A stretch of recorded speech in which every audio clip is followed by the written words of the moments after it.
How many of you have ever received unfair treatment? Jesus said it is impossible that no offenses should come. Do you have the right to be offended? Offense is a snare, a trap. An offense is the bait of Satan. The bait of Satan. John Bevere's best-selling book has changed lives all over the world. God's word, His promise, will always come to pass as long as you don't get offended. And now, John Bevere Ministries presents The Bait of Satan Curriculum, a 12-part series designed to free you from the snare of offense. What you do with the offense will determine your future. Eu aprendi que de todas as pessoas ofendidas que você encontra na igreja, você pode dividir em duas categorias, certo? Categoria número 1 são aqueles que foram genuinamente maltratados, certo? Categoria número 2 são aqueles que pensam que foram maltratados, mas na verdade não foram. Agora, a categoria número 2 são pessoas que normalmente têm informações imprecisas. Muitas vezes isso vem por fofoca. Amém? Sabe o que impressiona? Provérbios diz: estas 6 coisas o Senhor odeia, e a 7ª é uma abominação. Agora, sabe a que é uma abominação? Não é assassinato, não é homossexualismo, não é adultério. Sabe o que é? Aqueles que semeiam discórdia entre irmãos, fofoca.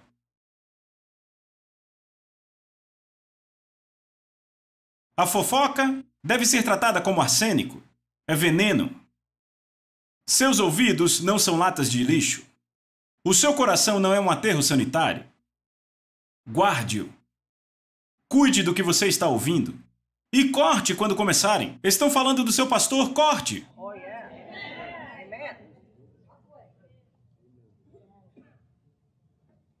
Estão falando do seu cônjuge, corte. Estão falando do seu pai, corte. Estão falando do seu amigo, corte. Estão falando de um irmão em Cristo, corte. Amém? A não ser que tenham provas. E normalmente a Bíblia diz que haja 2 testemunhas com a prova. Se for um presbítero, um líder. Amém? Se você olhar para essa segunda categoria de pessoas que acham que foram maltratadas, normalmente elas têm informações imprecisas ou, ouçam, elas têm informações precisas, mas discernem incorretamente. Repita, discernir. Sabia que tem que aprender a discernir? O discernimento está enraizado no amor de Deus. Mas eu descobri que há uma falsificação para o discernimento, se chama criticismo. Veja, qualquer um pode ser crítico, só precisa de 2 olhos e um pouco de cérebro, certo? Mas o verdadeiro discernimento está enraizado no amor de Deus. Então, da próxima vez que você achar que está discernindo algo sobre alguém, pergunte: eu morreria por essa pessoa? Jesus podia olhar para os fariseus e chamá-los de víboras, ele morreu por eles. Se você está ofendido com alguém, não morreria por ele. Então, categoria número 2 são aqueles que ou têm informações precisas e discernem incorretamente, ou têm informações imprecisas. Eu não quero tratar da categoria 2. Eu quero tratar nessa sessão da categoria 1.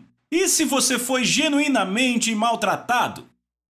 Você tem o direito de estar ofendido? Deixa eu dizer, você tem o direito de fazer o que quiser. Deus não vai violar sua vontade. Quantos realmente entendem isso? Levante a mão. Deus diz: eu chamo o céu e a terra como testemunhas que eu tenho posto diante de ti a morte e a vida. Então escolha a vida. O que ele está dizendo? Se você não escolher a vida, já tem a morte. Você precisa de uma escolha de vida ativa. Amém? Deus não violará a sua escolha. Deus protegerá o direito de uma pessoa ir para o inferno se ela quiser ir para o inferno. É assustador, não é? Ou seja, isso é um engano no nível máximo, mas Deus garantirá. Estão comigo? Impressionante, não? Você tem o direito de ficar ofendido se for maltratado? Bem, para responder isso, vejamos a vida de José.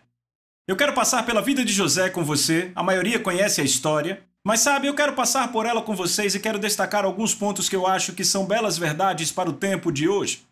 José é o filho de Jacó. Jacó é o filho de Isaac, que é o filho de Abraão. José é o filho número 11. Sabe, Jacó teve 12 filhos. Eu olhei para a Lisa uma vez, temos 4 filhos. Eu disse, querida, eu realmente queria 12 filhos. Eu disse, sabe por que Jacó teve 12 filhos? Ela me olhou com aqueles olhos de metralhadora. E ela disse, ele também teve 4 esposas. Eu disse, tudo bem, querida, entendi. Eu estou feliz com os 4. Então vejamos, José era o filho número 11. Agora, os irmãos de José não gostavam muito dele. Quantos sabem disso? Por quê? Porque Jacó preferia José e deu a ele uma túnica colorida. Então um dia José vai dormir e Deus dá a ele um sonho. E neste sonho ele vê todos os feixes ajoelhados ao redor dele. Os feixes eram seus irmãos. E Deus mostrou a ele nesse sonho que ele seria um líder e seus irmãos o serviriam. Então, quando ele acordou do sonho, ele imediatamente compartilhou empolgado com seus irmãos. Bem, eles não compartilhavam do entusiasmo dele, ok? Então ele vai dormir de novo e tem outro sonho no qual o sol, a lua e as estrelas se curvam diante dele. Ele diz, ora, não só meus irmãos se curvarão diante de mim, mas meu pai e minha mãe. Então agora se iraram contra ele, iraram-se de verdade, odiaram ele. Então os outros 10 irmãos saem para o campo, e quando eles saíam com os rebanhos, andavam grandes distâncias. Não estamos falando de algo à vista, mas quilômetros de distância. Então eles saem e Jacó diz a José, eu quero que você vá e veja como estão seus irmãos e leve alguns suprimentos para eles. Então José vai, procura seus irmãos e finalmente encontra onde eles estão. E quando os irmãos o veem vindo, eles dizem, ah, lá vem o senhor líder. Lá vem o homem que governará sobre nós. Então, de repente, eles se olham e dizem, peraí, vamos matá-lo? Então ele não governará sobre nós. Vamos ver ele tentar governar morto. Sabe o que eles fazem? Quando ele vem, eles o pegam, rasgam a túnica colorida dele e o lançam em um poço fundo, para morrer. Para aqueles que não sabem, o poço é o lugar onde os pregadores treinam, ok? Trocadilho com as letras da palavra poço em inglês. Então o lançam nesse poço e agora estão todos felizes. Eles se deleitam dizendo, ok, não precisamos mais ouvir esse cara falando de liderança e tudo mais. Ha! E eles se alegram. Agora, algumas horas mais tarde, eles veem uma caravana de ismaelitas vindo pela estrada, indo para o Egito para vender escravos. E Judá, o 4º irmão, diz aos irmãos, ei cara, espera aí. Se deixarmos ele apodrecer naquele poço, não ganhamos nada com isso. Mas se o vendermos como escravo, ele já estará morto. Porque ser vendido como escravo para outro país nunca mais o veriam. E ainda fariam dinheiro. Então, eles o venderam como escravo para a caravana de ismaelitas por 20 peças de prata. Agora, amigos, ouçam. Os irmãos estavam ofendidos com José, então o traíram. Estão comigo, a ofensa leva à traição. Certo, eles já estavam no estágio do ódio, mas apareceu a oportunidade da traição.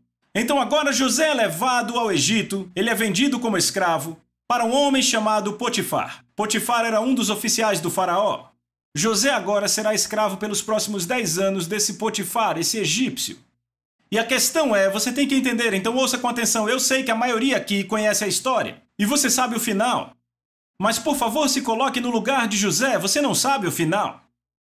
Você apenas sabe que seus próprios irmãos acabaram de destruir sua vida. Porque vocês têm que entender, irmãos, nós do Ocidente não relacionamos isso. Naquele tempo, era tudo para um homem ter um filho. Na verdade, os homens às vezes, vejam, eu não sou dessa forma, é como eles eram. Quase ficavam deprimidos com filhas. Porque basicamente você a venderia por 5 camelos e ela ia embora, ok? Mas os filhos levavam seu nome, levavam sua herança, estão comigo? Certo? Agora era tudo para um filho carregar o nome do seu pai como herança. Estão comigo? Uma coisa é quando você nasce escravo e nunca saberá como é ser herdeiro de um homem rico. Outra coisa é quando você é herdeiro de um homem rico com aliança com Deus Todo-Poderoso e seus próprios irmãos roubam isso de você e agora você é escravo, porque quando se é vendido como escravo para outro país, você casa com uma mulher, ela se torna escrava, seus filhos serão escravos, você perdeu sua herança completamente. Era quase como, ouçam o que eu digo, era quase como José fosse um morto-vivo. O que seus irmãos fizeram com ele, na mente deles, na cultura deles, foi muito pior do que matá-lo. Porque agora ele tem que viver como homem morto. Ele tem que viver o resto da sua vida pensando o que eu poderia ter, mas por causa dos meus irmãos eu não tenho. Estão comigo? Então agora ele está na casa de Potifar há 10 anos e não há nenhuma indicação do seu pai vir resgatá-lo, porque ele sabe que provavelmente seus irmãos disseram que ele estava morto. Ele deve tê-los ouvido planejar quando encharcaram aquela túnica no sangue de um carneiro. Ele pensava: meu pai acha que eu estou morto. Eu não tenho esperança aqui. A não ser por um sonho que Deus me deu. É a única coisa que ele tem. E eu amo esse homem porque ele passou 10 anos e não havia igreja, não havia grupo familiar, não havia Bíblia, nada, e ainda assim não o vemos reclamando e nunca o vemos desobedecendo. Então as coisas começam a acontecer porque José está obedecendo a Deus e Potifar dá a ele cada vez mais responsabilidades e ele acaba cuidando de toda a casa. Então Deus começa a abençoá-lo. Mas por baixo da bênção há algo muito maligno acontecendo, e é o seguinte: a esposa de Potifar se apaixona por José. Ok? Ela quer cometer adultério com ele. Ela queima de lascívia por ele. Então a Bíblia diz que ela começa a se aproximar dele diariamente. Repita, diariamente. Não uma vez.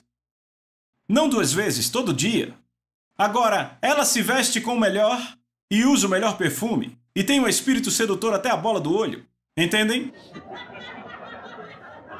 Todo dia ela vai a ele: não, não, não, eu não vou pecar contra o meu Deus. Eu amo o temor por Deus desse homem. Ele obedeceu, ouça, ele está obedecendo depois de 10 anos, mesmo sem ter visto nenhum sinal da promessa acontecendo. Estão comigo? E então ele continua: não, não, não, não. Finalmente um dia eles estão sozinhos na casa, todos saíram, e ela o pega pela túnica. Deite-se comigo. Ele diz: Deus me livre de pecar contra Deus e seu marido. E ele faz o que a Bíblia diz, ele foge da imoralidade sexual, certo? E quando ele sai da casa, a túnica rasgada, ele sai correndo nu. Ela é uma mulher devassa. Então agora ela está irada. Então ela grita estupro. Então exatamente daquilo que ele está fugindo, ele é acusado. E o que acontece? Potifar o manda para a prisão, o calabouço de Faraó. Agora, olhe para mim, por favor. Quando você pensa no calabouço de Faraó, a prisão, não pense nas nossas prisões hoje. Eu já preguei em muitas prisões. E eu quero dizer isso: nossas prisões nos Estados Unidos são clubes de campo, comparados ao calabouço. Eu estive num calabouço no Oriente Médio, fisicamente estive lá. Normalmente eram cisternas vazias debaixo da terra, às vezes o teto tinha apenas 1,5 metro de altura. Muito úmido e muito escuro. E sabe o que a Bíblia diz em Salmos 105? Eles puseram seus pés em ferros e seu pescoço em correntes, e eles o machucaram com essas correntes. Não é lugar para camping, certo? Ele fica no calabouço por 2 anos. Agora eu quero que você pare e pense nisso. Ele chegou no ponto mais baixo de um homem. Há 12 anos atrás, Deus lhe deu um sonho. Ele seria um líder e seus irmãos se curvariam a ele. Foram seus irmãos que distorceram, foram aqueles que perverteram, foram os que agiram com maldade. E ainda assim eles estão desfrutando todos os benefícios do pai rico. Ele, por outro lado, não fez nada a não ser obedecer. Falou do sonho, o lançaram num poço. Foi vendido como escravo. Ele era um bom escravo, um escravo obediente, sustentou a palavra de Deus por 10 anos. E parecia que ele prosperava, que Deus o abençoava. Mas então agora, ele obedece à palavra de Deus e ele foge da imoralidade sexual e acaba num calabouço. Então agora o que parece a esse homem é: quanto mais eu obedeço a Deus, pior as coisas ficam. Sabe o que Deus diz em Malaquias capítulo 3? Deus diz, nos últimos dias, ele diz: eu virei para a minha igreja como fogo refinador. Agora, quantos sabem que o refino não é confortável? Ok? E sabe o que Deus diz? Haverá 2 grupos de pessoas na igreja. Durante esse refino, ele disse: o primeiro grupo vai dizer: que bem nos trouxe te servir, Deus. Obedecemos as ordenanças e os mandamentos, mas olhamos a multidão, olhamos os ímpios, e são eles que estão rindo, desfrutando a vida. E eu vou de um teste a outro teste, parece que quanto mais eu oro, quanto mais eu obedeço, pior as coisas ficam. Você já ouviu, ouça, a parábola que Jesus diz: quando a palavra é semeada, imediatamente a aceitam com alegria, mas depois a aflição e a perseguição surgem contra a palavra. Essas pessoas vão estar reclamando, vão dizer: veja, esse povo não obedece a Deus e é feliz, eles desfrutam. E Deus diz: suas palavras são ultrajantes para mim. E então haverá outro grupo, Deus diz, que temerá o Senhor e que vão falar um com o outro a palavra do Senhor, porque meditam no seu nome. Eles passarão pelos mesmos testes, mas não estarão reclamando. Eles manterão seu foco na sua fidelidade. Sabe, Davi faz uma declaração. Davi diz: alimente-se da fidelidade dele. Eu já passei por algumas coisas na minha vida e eu vou dizer a vocês, aquilo pelo que passei foi tão severo,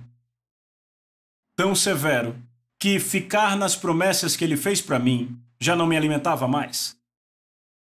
Eu tive que, me alimentar da fidelidade dele. Eu me lembro de sentar e dizer: Deus, você é fiel, e aquilo passava a me alimentar. Veja, você acha que Abraão conseguia citar a promessa quando ele andava por 3 dias indo matar a promessa? O que Abraão só tinha uma escolha: se alimentar da sua fidelidade. Veja, Davi aprendeu isso. Estão comigo? Então aqui está José no calabouço. Você imagina o que passou pela mente daquele homem? Você imagina os pensamentos com os quais ele dormia? Deus, tudo que eu fiz foi te obedecer, e quanto mais te obedeço, pior fica. Vejo meus irmãos. Eles são os maus e ainda assim desfrutam das suas bênçãos. Você imagina os pensamentos com os quais ele tinha que lutar? Você tem que entender, você está num calabouço por 2 anos. Você tem muito tempo para pensar. Cada pedaço da sua liberdade foi tomado, no entanto, ouça, apenas uma liberdade não foi tomada, sabe qual? Sua habilidade de responder corretamente. Não ficar ofendido. Estão comigo? Amigos, deixa eu dizer isso. José poderia facilmente ter aceito os pensamentos de o que seria. E se eu não tivesse esses irmãos maus? E se eu não tivesse contado o sonho? Sabe, eu passo por isso o tempo todo. As pessoas dizem, sabe, a vida teria sido muito melhor para mim se meu ex-marido não tivesse feito isso. Se meus pais fossem normais, eu não teria os problemas na família que tenho. Se o meu pastor tivesse reconhecido os meus dons, eu não teria passado por esses problemas. Se o meu pastor tivesse me reconhecido, eu estaria muito melhor hoje. Você já ouviu pessoas falando e se? Posso dizer algo? Ouça o que eu vou dizer. Ninguém, nenhum homem, nenhuma mulher, nenhuma criança, nenhum diabo pode tirar você da vontade de Deus.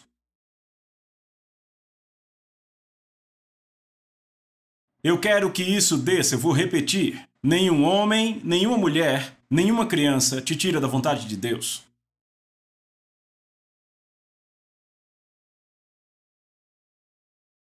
Os irmãos de José disseram algo, eu tenho escrito aqui. Eles disseram o seguinte.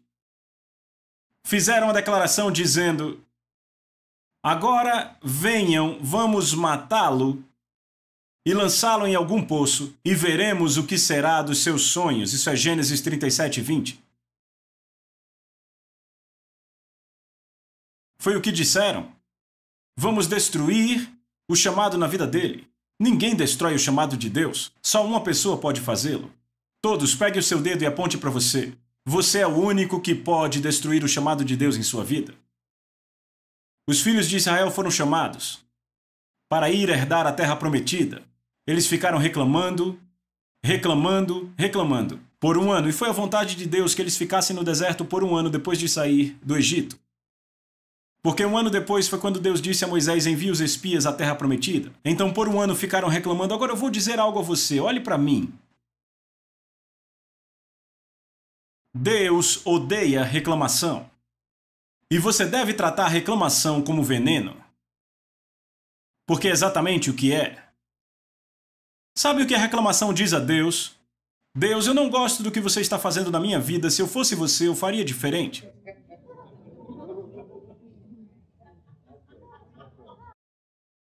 Você sabe que afronta isso é para o caráter dele? Você sabe o que está dizendo? Está dizendo: Deus, você é um incompetente, eu queria ser você porque então eu ia fazer melhor. Isso é rebelião. Isso é falta de temor do Senhor. Você nunca vê José reclamando? Veja, no livro de Malaquias é o que estavam fazendo, reclamando. Que bem há em obedecermos? Parece que quanto mais obedecemos, pior fica. Mas é o que a Bíblia diz, quando a palavra for semeada é que a aflição vem. Estão comigo? A perseguição virá por causa da palavra. Sabe, olhe para Moisés, quando ele leva a palavra de Deus para o faraó, o que ele faz? Aumenta a dificuldade do povo. Agora vocês terão que trabalhar dobrado, eu não quero nem saber. Então o povo diz, Moisés, pare de pregar. Sua pregação piora a nossa vida. Vamos trabalhar mais agora. Bem-vindos à vida. Quando você toma a decisão de que você vai com Deus, adivinha? O fluxo do mundo é contrário ao fluxo do reino. E você vai encontrar resistência e oposição. Como você lida com essa resistência e oposição determinará seu futuro. Porque a palavra de Deus prometeu que tudo isso vai passar, contanto que você não fique ofendido.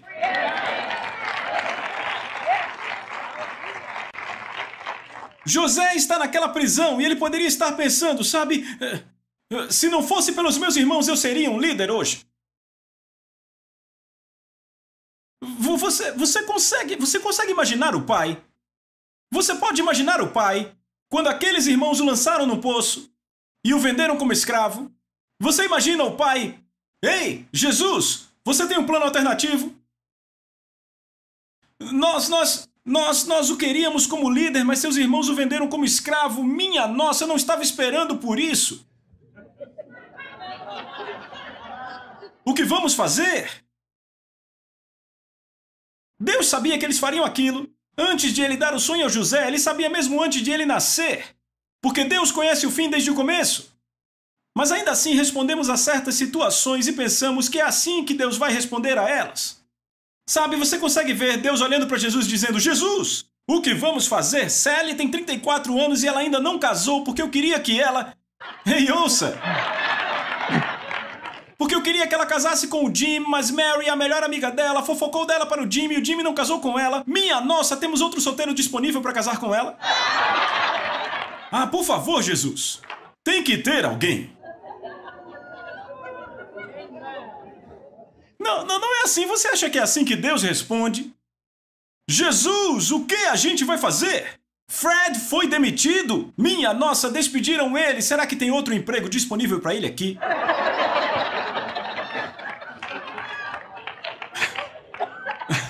Ora, vamos! Falem comigo! Sabe, mas é assim que respondemos, oh não! E entramos em pânico. E pensamos, meu Deus, eu espero que o céu tenha uma solução. Sabe, você não diz com a sua boca, mas a forma como você age é o que você fala para o céu. Deixa eu dizer algo. Deus traz o maior teste na vida de José no final. Você sabe quando é que vem o maior ataque contra a sua colheita? Pouco antes da colheita se manifestar. Olhe para Davi. No mesmo dia que Saul veio a morrer pelos filisteus, exatamente no mesmo dia, seus próprios homens queriam matá-lo. Ele estava no ponto mais baixo. Se ele se perdesse ali, perderia a colheita. Não nos cansemos de fazer o bem, porque a seu tempo ceifaremos se não desfalecermos. Há um se aí, se não desfalecermos. Por isso que às vezes eu fico, Deus, você é fiel, porque tudo que eu tenho que fazer é permanecer obediente para a colheita. Então Deus traz o maior teste para José do seu temor pelo Senhor. Bem no final, sabe o que ele faz? Ele traz dois caras para falar com ele. Um padeiro e um copeiro. E os caras querem ser ministrados. José poderia fazer como muitos na igreja e dizer, ei, ouça, você tem problemas, eu tenho problemas, deixe-me em paz. Vai orar. Aqui está a Bíblia, vai ler.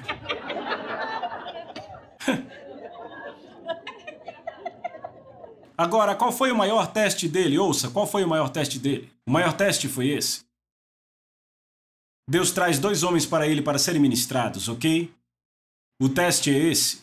Será que José poderá proclamar a esses homens a fidelidade de Deus quando ele não viu nenhuma evidência dessa fidelidade em 12 anos da sua vida?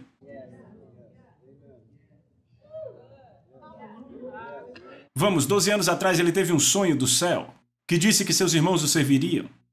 E ele não viu nada disso.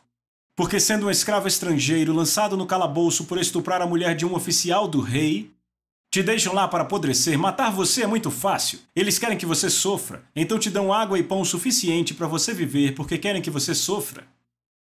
Num buraco úmido, amarrado a correntes. Ele pode proclamar a fidelidade de Deus a esses homens, quando cada vez que ele obedeceu a Deus ficou pior e parecia que o sonho não aconteceria? Se ele fosse como muitos crentes, amargos com Deus, ofendidos com Deus, ele não teria ministrado a eles, ouça. E daquele lugar ele nunca sairia. Sabe o que impressiona? Se José tivesse escolhido ficar ofendido com Deus e ficar ofendido com seus irmãos, ele diria naquele calabouço, quando eu sair daqui os matarei.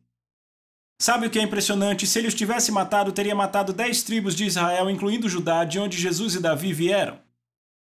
Sabia que você vai ver esses caras no céu?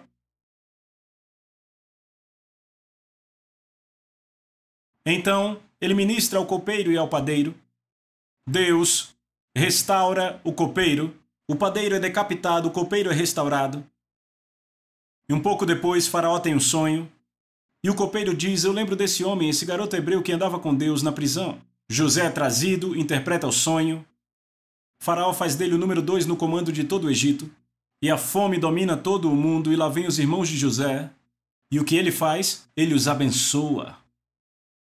Se ele tivesse ofendido com eles, ele os teria matado, e Faraó não faria nada, porque eles não eram nada para Faraó. Ele podia ter feito, tinha poder, mas ele usou o seu poder para servir, para abençoar. Isso é mansidão, amigos. O que Deus estava fazendo em José naqueles 12 anos foi desenvolver seu caráter para que soubesse lidar com a liderança que iria receber.